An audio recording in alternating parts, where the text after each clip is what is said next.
How we lost control. The erosion of control over our immigration system was not a sudden event, but rather a gradual process that unfolded over several decades. It's a story of unintended consequences, economic forces, geopolitical upheavals, and political paralysis that together created the crisis we face today. The seeds of our current predicament were sown with the Immigration and Nationality Act of 1965. While nobly intended to eliminate the discriminatory national origin quotas, this legislation had far-reaching consequences that its architects never anticipated. The Act's emphasis on family reunification opened the door to what would become known as chain migration, where each new immigrant could sponsor additional family members.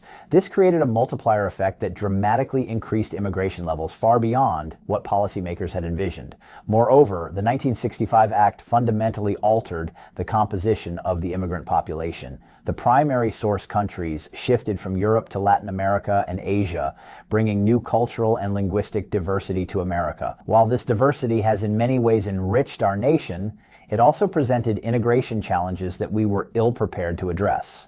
The next significant attempt to grapple with immigration issues came with the Immigration Reform and Control Act, IRCA, of 1986. This legislation aimed to be a comprehensive solution, offering amnesty to millions of undocumented immigrants while introducing sanctions on employers who knowingly hired unauthorized workers. However, IRCA failed to live up to its promise. The employer sanctions proved easy to circumvent and were weakly enforced. The amnesty program, while providing legal status to millions, was marred by fraud and served as a magnet for further illegal immigration, as many hoped for future amnesties. Throughout this period, powerful economic forces were at play. Certain sectors of the U.S. economy, particularly agriculture, construction, and service industries, became increasingly reliant on low-wage immigrant labor. As manufacturing jobs declined, many immigrant workers filled low-skilled service sector jobs that many Americans were reluctant to take. The vast economic disparities between the United States and developing countries, particularly in Latin America,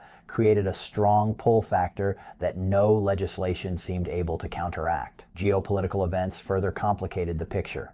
Civil wars and political instability in Central American countries like El Salvador, Guatemala, and Nicaragua in the 1980s and 1990s drove waves of migrants northward. As these challenges mounted, our immigration infrastructure failed to keep pace. Outdated technology and processes buckled under the increasing volume and complexity of immigration cases. The lack of a comprehensive entry-exit system made it nearly impossible to track visa overstays, which account for a significant portion of the undocumented population. Our border security measures, while continuously expanded, struggled to address the root causes driving illegal immigration.